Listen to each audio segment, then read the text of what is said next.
Versailles, 1300 pièces, escalier 67.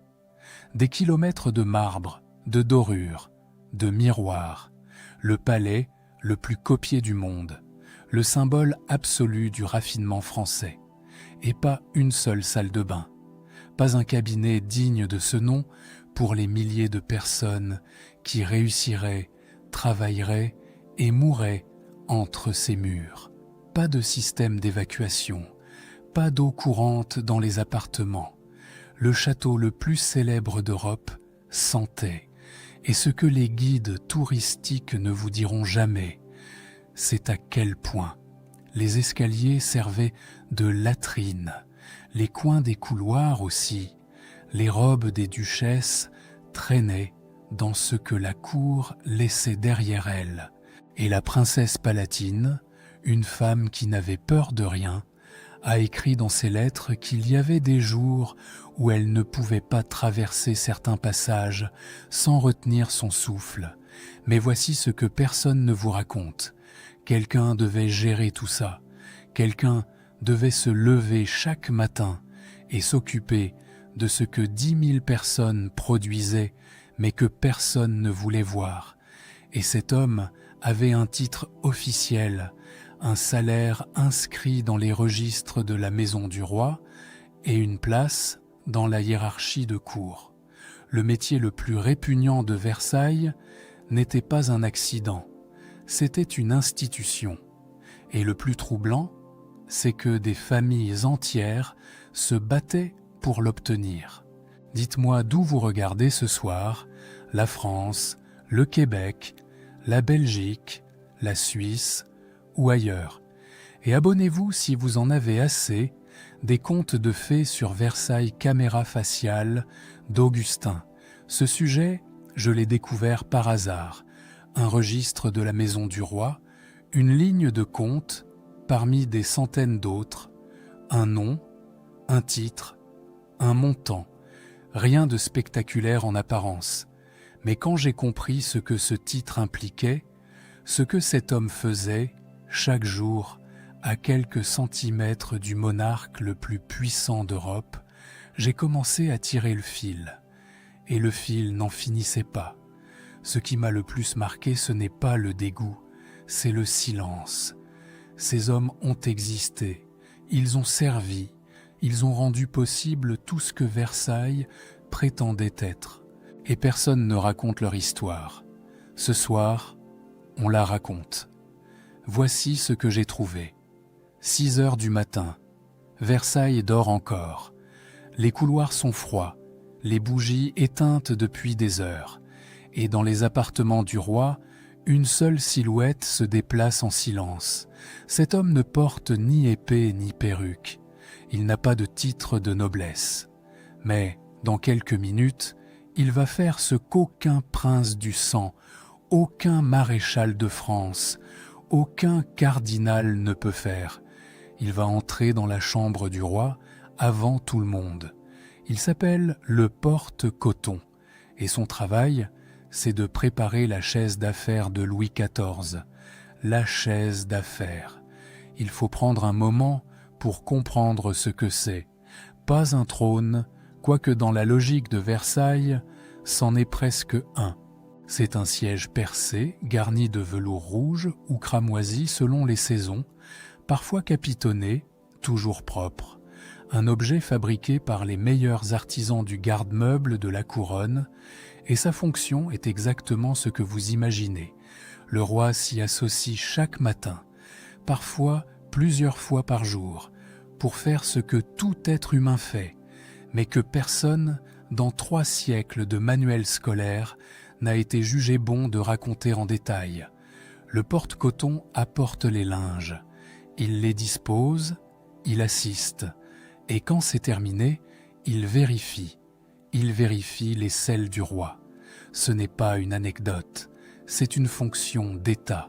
La santé de Louis XIV est la santé de la France. Ce que le corps du roi produit chaque matin est examiné, commenté et si nécessaire rapporté au médecin. La couleur, la consistance, la fréquence, tout est noté. Le journal de la santé du roi, tenu par les médecins Vallot, Daquin puis Fagon, contient des centaines d'entrées sur ce sujet, des pages entières, un niveau de détail qui ferait rougir un gastro-entérologue moderne. Et l'homme qui est en première ligne de cette surveillance quotidienne, c'est le porte-coton. Mais voici ce qui trouble encore quand on lit les registres de la maison du roi. Ce poste que n'importe qui aujourd'hui jugerait humiliant, n'était pas une punition, c'était un privilège recherché, négocié, parfois acheté à prix d'or. Les charges de la maison du roi fonctionnaient comme un marché. On achetait un office, on le transmettait à son fils, on le revendait avec profit, et le porte-coton, malgré la nature de sa tâche, avait quelque chose que la plupart des courtisans n'auraient jamais, un accès quotidien, physique, intime au corps du roi. Ce qui me cotait encore, après toutes ces années passées dans les registres de la maison du roi, c'est cette idée. La proximité physique la plus extrême, celle du corps, de ses fonctions les plus basses, était considérée comme un sommet de faveur politique. Toucher le roi là où personne d'autre ne pouvait le toucher, c'était une forme de pouvoir, pas le pouvoir des ministres ou des généraux, un pouvoir plus ancien, plus charnel, le pouvoir de celui qui sait ce que personne d'autre ne voit, et ce pouvoir avait un prix. Le porte-coton recevait un salaire confortable, et je précise, parce qu'on n'y pense pas forcément, des avantages en nature considérables, logement à Versailles, accès aux cuisines royales, droit de revendre certains surplus et surtout une position dans la hiérarchie domestique qui ouvre des portes. Des familles entières ont bâti leur ascension sur des charges comme celle-ci, pas par le mérite militaire, pas par l'éloquence, par le service du corps. Saint-Simon, dans ses mémoires, décrit avec une précision presque cruelle la mécanique de ces charges, qui les détenait, qui les convoitait, qui avait payé combien. Il ne cache pas son mépris pour certains titulaires, mais il ne cache pas non plus le fait que tout le monde, absolument tout le monde à Versailles, comprenait la logique. La proximité au roi valait plus que le titre, et la proximité la plus grande était celle du corps. Louis XIV le savait, il en jouait. Recevoir un courtisan pendant qu'il était sur sa chaise d'affaires, c'était lui accorder une faveur extraordinaire. Certains ministres ont reçu leurs instructions les plus importantes dans cette pièce, à ce moment précis. Le duc de Saint-Simon raconte avoir vu des hommes attendre des heures dans l'antichambre pour être admis, non pas à un conseil, non pas à une audience officielle, mais à ce moment-là, ce moment où le roi était assis sur un siège percé, un linge à portée de main, et où la politique se faisait entre deux efforts. Le système de Versailles ne sépare pas le sublime du sordide, il les fusionnait. Et le porte-coton se trouvait exactement à cette jonction, là où le corps du roi le plus puissant d'Europe rencontrait ses plus ordinaires. Et c'est là qu'on commence à comprendre quelque chose sur Versailles que les dorures ne montrent pas. La hiérarchie ne reposait pas sur la dignité du travail, elle reposait sur la distance entre votre main et la peau du roi. Plus vous étiez proche, plus vous comptiez, même si cette proximité vous plaçait dans un endroit que personne, en dehors de ces murs, n'aurait envié 10 000 personnes. C'est le chiffre qu'on retrouve dans les estimations les plus sérieuses. 10 000 âmes entassées dans un palais conçu pour impressionner, pas pour accueillir. Des courtisans, des serviteurs, des gardes, des cuisiniers, des palefreniers, des lavandières, des porteurs, des valets, des secrétaires, des ecclésiastiques, des musiciens, et leurs familles, parfois, logées dans des soupentes, sous les toits, dans des pièces si petites qu'on ne pouvait pas y tenir debout. Et pour ces 10 000 personnes, presque rien. Pas de réseau d'eau courante dans les appartements avant des décennies de travaux. Pas de système d'évacuation digne de ce nom. Quelques fosses d'aisance, insuffisantes, mal entretenues, souvent bouchées. Des pots de chambre pour ceux qui avaient la chance d'en posséder un. Et pour les autres, pour la majorité, les escaliers, les couloirs, les passages dérobés, les recoins sous les fenêtres. Et parfois, quand la nuit tombait et que personne ne regardait, les jardins eux-mêmes. Ce n'est pas une exagération. Ce n'est pas une légende noire inventée par les ennemis de la monarchie. C'est dans les lettres. Élisabeth Charlotte de Bavière, princesse palatine, belle-sœur de Louis XIV, a écrit des milliers de lettres au cours de sa vie à Versailles. Elle écrivait à sa famille en Allemagne, sans filtre, sans censure, avec une franchise qui fait encore rougir les historiens 3 siècles plus tard. Et ce qu'elle décrit est sans appel. Les couloirs puaient, les escaliers étaient souillés. Il y avait des jours où certaines ailes du château étaient tout simplement impraticables. Elle raconte, et son ton oscille entre le dégoût et une sorte de résignation amusée, qu'un matin, en traversant un passage près de la chapelle, elle a marché dans quelque chose qu'elle refuse de nommer dans sa lettre, mais dont le contexte ne laisse aucun doute, la chapelle, à quelques mètres de l'endroit où le roi priait Dieu. Et pourtant, chaque matin, Versailles redevenait propre, ou du moins suffisamment propre pour que la cour puisse fonctionner. Les dorures brillaient, les parquets luisaient, les jardins de Lenôtre s'étendaient dans leur géométrie parfaite. Comment était-ce possible ?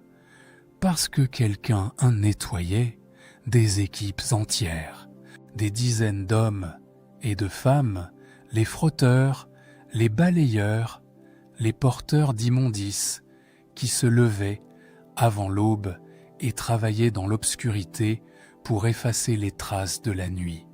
Leur travail commençait quand la cour dormait et devait être terminé avant que la cour se réveille. Ils étaient, au sens le plus littéral du terme, invisibles. Leur existence reposait sur le fait que personne ne devait savoir qu'ils existaient. On parle de Versailles comme d'un chef-d'œuvre d'architecture. Et ça l'est. Mais chaque matin, des hommes et des femmes dont personne n'a retenu les noms se mettaient à genoux dans les escaliers de ce chef-d'œuvre pour effacer ce que la nuit avait laissé. Le palais tenait debout grâce à eux. Et aucun tableau, aucune gravure, aucun mémoire de cour ne les montre. Pas un seul. Mais le problème allait plus loin que les couloirs. Sous Versailles, traduit sous le palais, il y avait les fosses d'aisance, où s'accumulait ce que les pots de chambre, les chaises percées et les rares latrines produisaient jour après jour. Ces fosses devaient être vides, et les hommes qui effectuaient ce travail s'appelaient les vidangeurs. Le métier de vidangeur, sous l'Ancien Régime, était l'un des plus dangereux de France, pas au sens noble du danger, pas le danger du soldat ou de l'explorateur, un danger à vendre, invisible, mortel.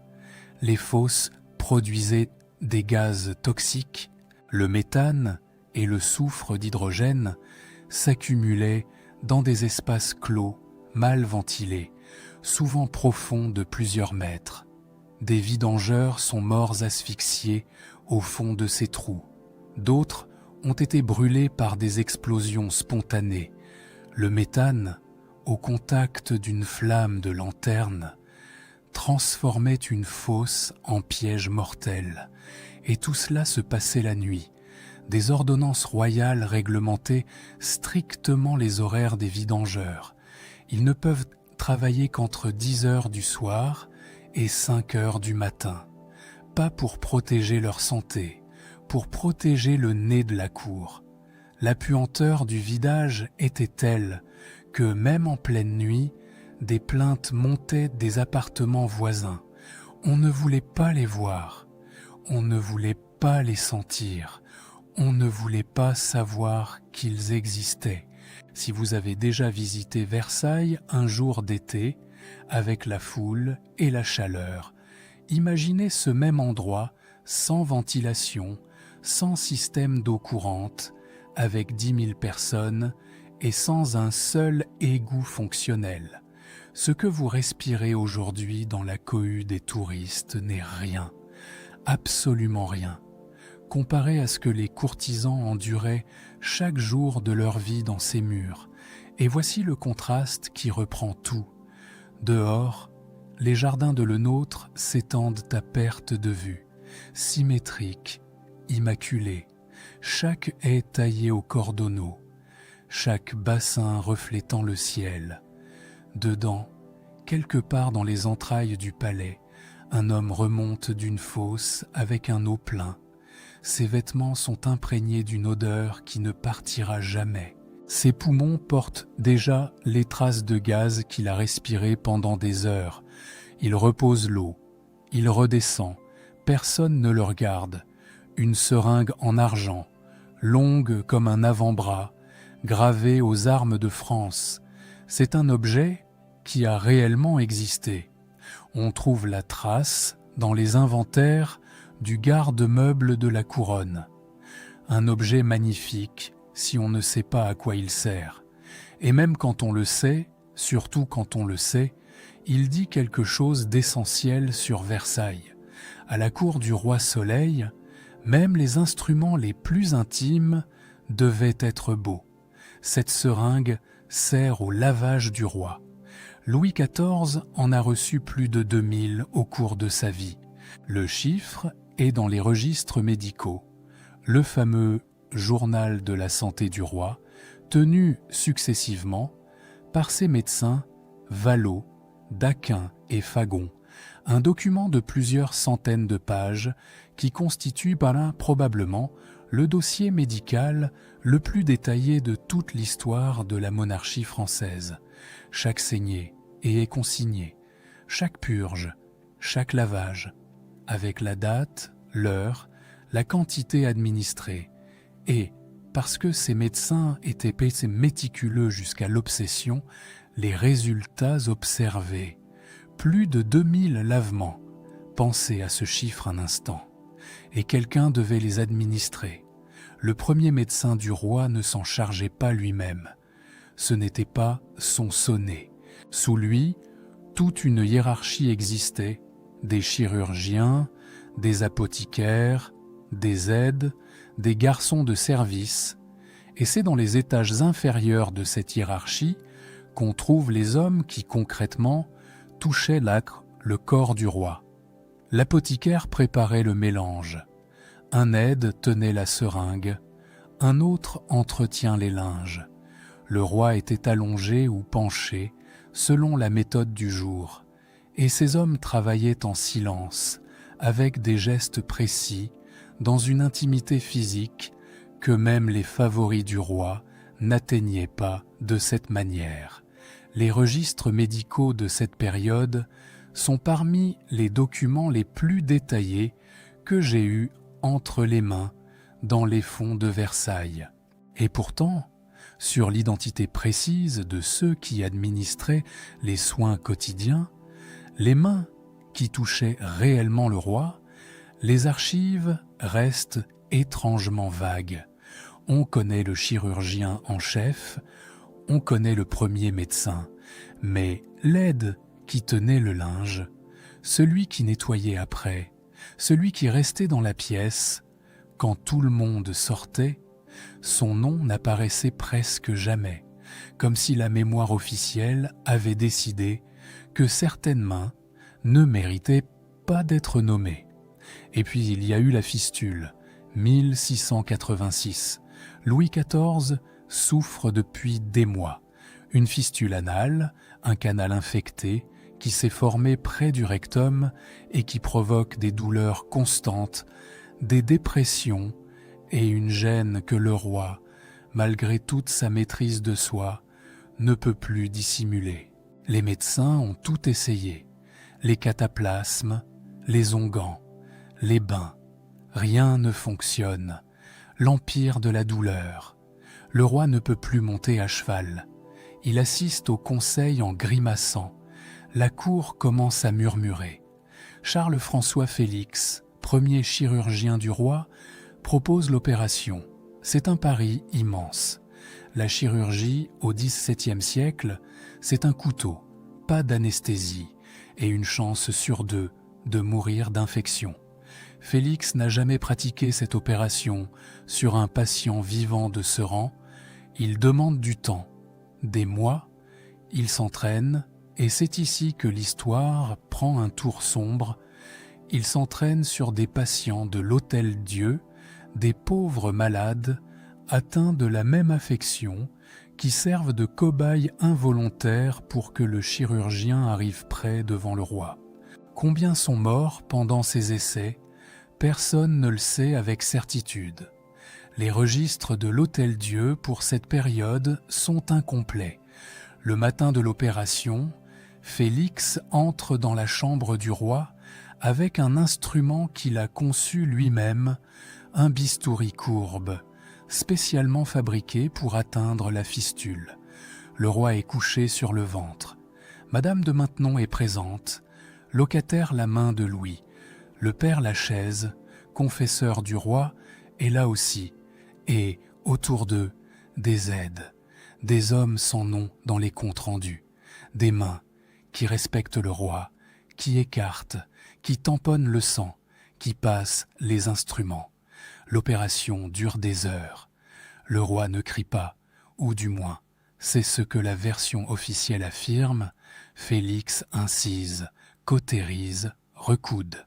Le sang coule, beaucoup. Mais ce que les récits glorieux de l'opération ne racontent pas, ce qu'ils survolent en une phrase ou deux, ce sont les semaines qui ont suivi. La plaie devait être nettoyée chaque jour. Les pansements ont changé. La zone examinée, touchée, désinfectée avec les moyens de l'époque.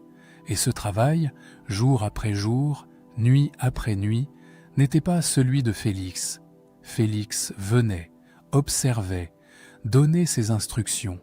Mais celui qui restait au chevet du roi à 3 heures du matin, qui changeait les linges imbibés, qui nettoyait ce qu'il fallait nettoyer, celui-là n'a pas eu droit à la gratification de 1000 livres que Félix a reçus après la guérison. Son nom n'est dans aucun mémoire, aucune gravure sur la montre. Ces hommes n'étaient pas des bourreaux. Ce mot est trop violent pour ce qu'ils étaient. Disons plutôt qu'ils étaient des exécutants, pris dans un système médical dont personne, pas même eux, ne mesurait encore toute l'absurdité. Ils saignaient le roi parce que la théorie des humeurs l'exigeait. Ils purgeaient le roi parce que c'était le protocole. Ils administraient des lavages 3 fois par semaine parce que les médecins étaient convaincus.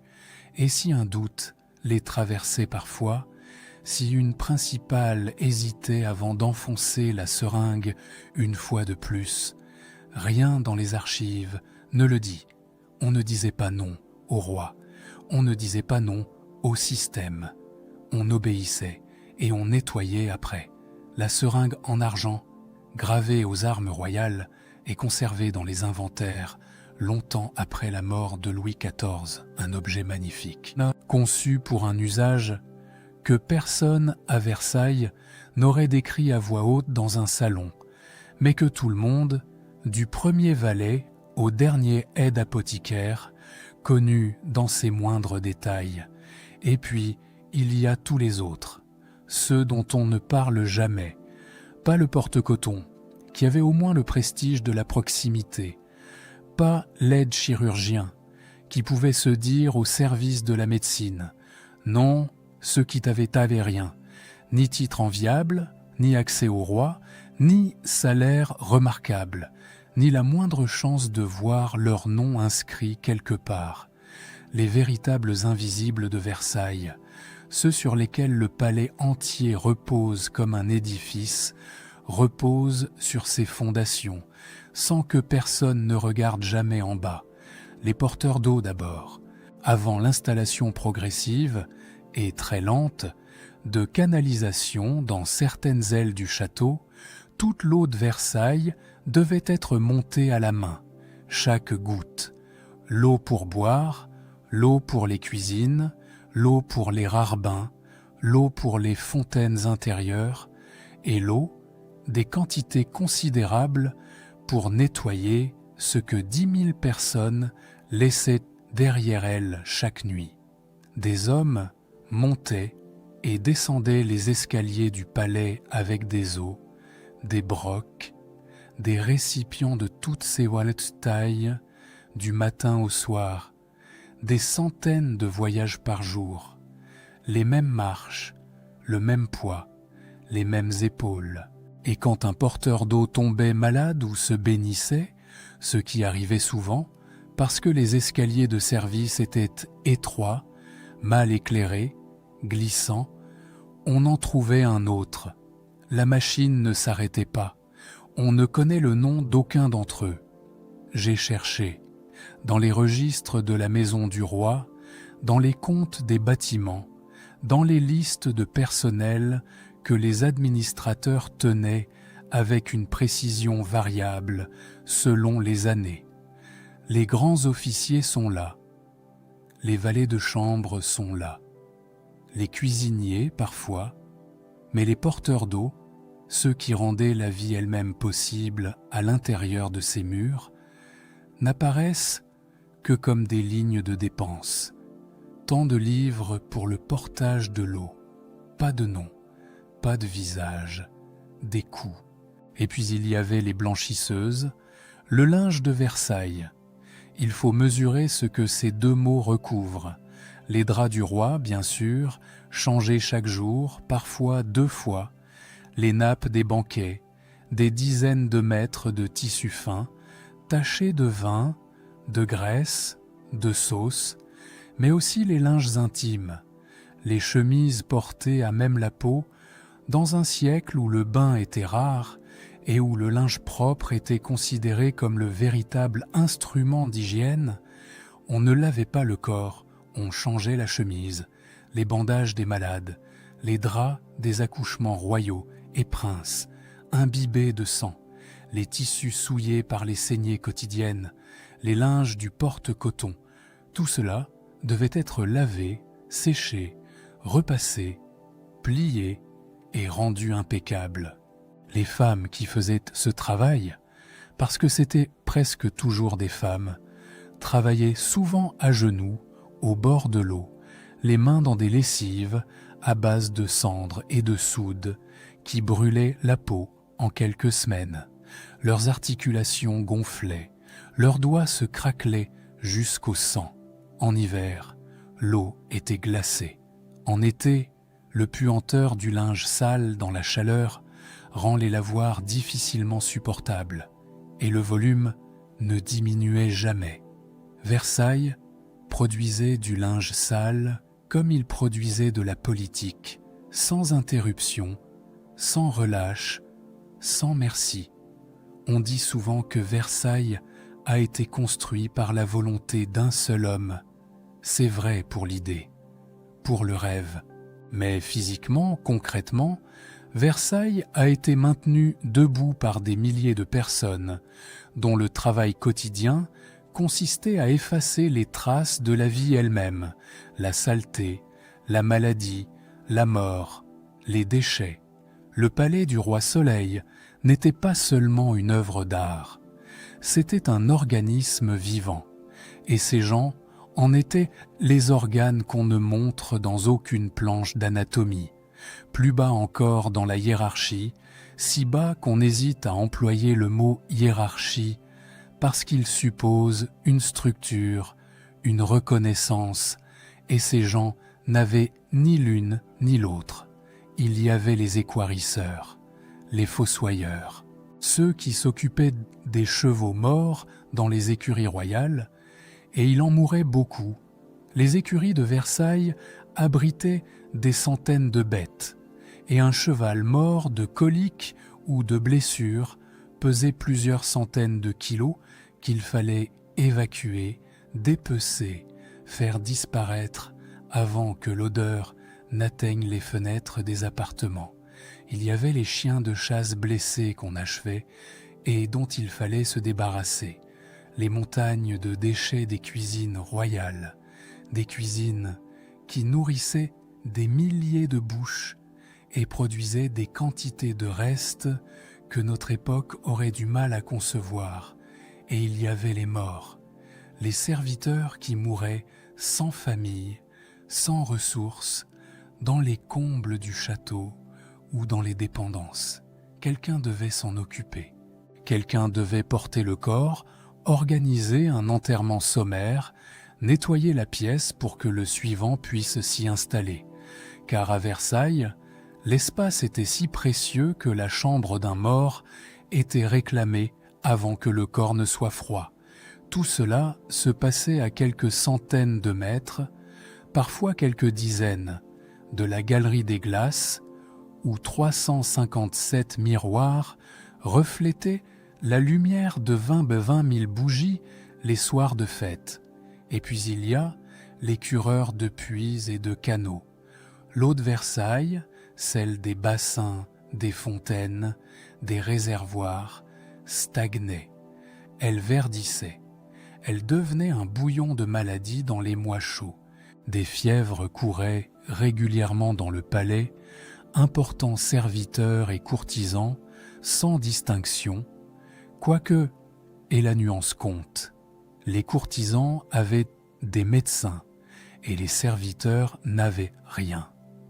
Les hommes qui descendaient dans ces puits pour les curer, qui raclaient les parois des canaux à main nue, qui pataugeaient dans des eaux dont la couleur seule aurait dû servir d'avertissement. Ces hommes attrapaient des maladies dont ils ignoraient le nom et mouraient, parfois, sans que personne ne fasse le lien entre leur travail et leur fin. On connaît le nombre exact de lustres dans la galerie des glaces. On connaît le prix de chaque miroir. On connaît le nom de l'architecte, du décorateur, du peintre qui a peint le plafond.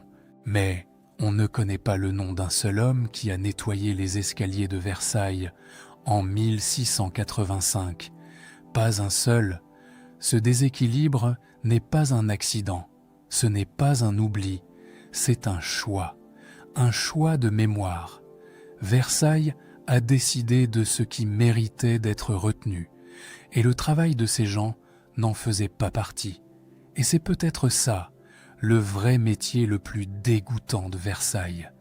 Pas un métier en particulier, pas le porte-coton, pas le vidangeur, pas la blanchisseuse, mais le fait que le système entier reposait sur une idée, l'idée que certains travaux et certaines personnes devaient rester, revenons au porte-coton, pas celui de Louis XIV, celui d'après, et celui d'encore après. Parce que la poste n'a pas disparu avec le roi Soleil, il a survécu. Louis XV a eu le sien, Louis XVI également.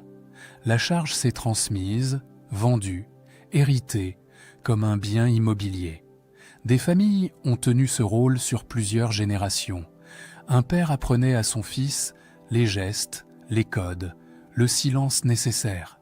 Et le fils, à son tour, se levait avant l'aube pour préparer la chaise d'un roi qu'il n'avait pas choisi de servir de cette manière, mais qu'il servait quand même, parce que c'était le métier de la famille, parce que c'était leur place dans l'édifice, et parce qu'à Versailles, on ne quittait pas sa place. Le dernier porte-coton connu a servi jusqu'à la fin de l'Ancien Régime, et après, le silence. La Révolution a balayé les charges de cour. D'un coup, en quelques mois, tout un système qui avait fonctionné pendant plus d'un siècle a arrêté d'exister. Les titres ont été abolis, les bureaux supprimés, les registres fermés, et les hommes qui avaient porté ces titres, du grand chambellan au porte-coton, se sont retrouvés dans un monde qui ne comprenait plus ce qu'ils avaient été. Comment expliquer à la France de 1789 que votre famille avait passé 3 générations à servir le roi dans ses moments les plus intimes et que c'était un honneur? On ne l'explicitait pas, on se taisait. J'ai essayé de retrouver la trace du dernier titulaire dans les archives révolutionnaires, dans les listes de suspects, dans les registres d'état civil des années qui ont suivi. Le fil se perd. Ce n'est pas surprenant.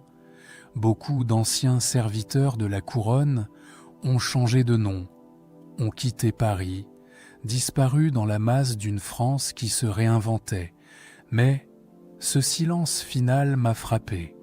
Un poste qui avait existé pendant plus d'un siècle, qui avait été occupé par des hommes réels, avec des familles réelles, des vies réelles. Et à la fin, même l'histoire de leur disparition n'a pas été jugée digne d'être consignée. Ce sont les mêmes archives qui m'ont appris l'existence de ce métier, qui m'apprennent par leur silence comment il a fini. Pas dans un éclat, pas dans un scandale, dans l'oubli. Et c'est là, je crois, qu'il faut s'arrêter un moment. Parce que cette histoire n'est pas seulement une curiosité, ce n'est pas seulement un fait bizarre à raconter pour choquer ou amuser. Ce que Versailles nous montre, ce que ces métiers oubliés nous montraient, c'est quelque chose de plus profond, de plus inconfortable. Versailles était un théâtre. Tout le monde le sait. Le roi jouait le roi. Les courtisans jouaient comme les courtisans. Chaque geste était codifié, chaque regard calculé, chaque position dans une pièce chargée de sens politique. Mais, comme dans tout théâtre, il y avait une scène et des coulisses. Et la règle absolue, la règle que personne n'avait besoin d'énoncer parce que tout le monde la comprenait, c'était que les coulisses devaient rester invisibles. Le porte-coton était toléré sur scène parce qu'il touchait le roi. Le vidangeur ne l'était pas, la blanchisseuse ne l'était pas, le porteur d'eau ne l'était pas, le fossoyeur ne l'était pas. Ces gens parviennent dans les coulisses de la plus grande scène d'Europe et leur travail consistait à rendre le spectacle possible tout en n'existant pas. Et le système ne fonctionnait. Il ne pouvait fonctionner que si personne ne regardait en bas. Mais voilà ce qui me trouble encore après toutes ces années. Ce mécanisme n'est pas mort avec Versailles. Pas vraiment. Chaque société construit sa grandeur sur le travail de ceux qu'elle refuse de voir. Chaque époque a ses porteurs d'eau, ses vidangeurs, ses blanchisseuses. Les noms changent, les uniformes changent, la nature exacte du travail change. Mais la logique, cette logique qui dit que certaines tâches sont nécessaires mais indignes d'être nommées, que certaines personnes rendent tout possible mais ne méritent pas d'être regardées, cette logique est toujours là. Elle n'a pas 3 siècles, elle en a des milliers. Versailles ne l'a pas inventée. Versailles l'a simplement portée à un degré de perfection que personne n'a égalé depuis. Il m'arrive de penser à ces hommes et ces femmes quand je renvoie les cartons d'archives, le soir, dans une salle de lecture vide. Je pense aux porteurs d'eau qui montaient les escaliers pour la 100e fois, un mardi de janvier, les épaules en feu, les jambes lourdes. Je pense à la blanchisseuse agenouillée dans l'eau glacée, les mains fendues, qui tordait un drap taché du sang d'une saignée royale. Je pense au vidangeur qui descendait dans la fosse à minuit, une lanterne dans une main, en sachant que le gaz pouvait l'emporter à n'importe quel moment. Et je me demande, c'est une question à laquelle je n'ai pas de réponse, et je préfère l'admettre plutôt que d'en inventer une. Je me demande s'il savait, s'il comprenait le rôle qu'il jouait dans la machine, s'il mesurait l'écart entre ce qu'il faisait et ce que Versailles prétendait être, ou si le système était si total, si englobant, si parfaitement scellé, qu'il ne leur laissait même pas l'espace de poser la question. Les archives ne répondent pas. Les archives ne répondent presque jamais aux questions qui concernent le plus. Elles donnent des chiffres, des dates, des montants. Elles disent combien de bougies brûlaient dans la galerie des glaces. Elles ne disent pas ce que le vidangeur pense en remontant de la fosse. 3 siècles plus tard, ces voix méritent enfin d'être entendues, pas parce qu'elles étaient héroïques, elles ne l'étaient probablement pas au sens où on l'entend, mais parce qu'elles étaient là, parce qu'elles ont porté, nettoyé, vidé, lavé, frotté, enduré, parce que sans elles, il n'y aurait pas eu de Versailles, pas de galerie des glaces, pas de roi soleil, pas de conte de fées à raconter, juste un palais vide qui sentait la mort. Un détail vous a marqué plus qu'un autre, dites-le moi. C'est souvent dans vos commentaires que je trouve mes prochaines pistes. Les archives contiennent des centaines d'histoires comme celle-ci. Abonnez-vous pour ne pas manquer la prochaine.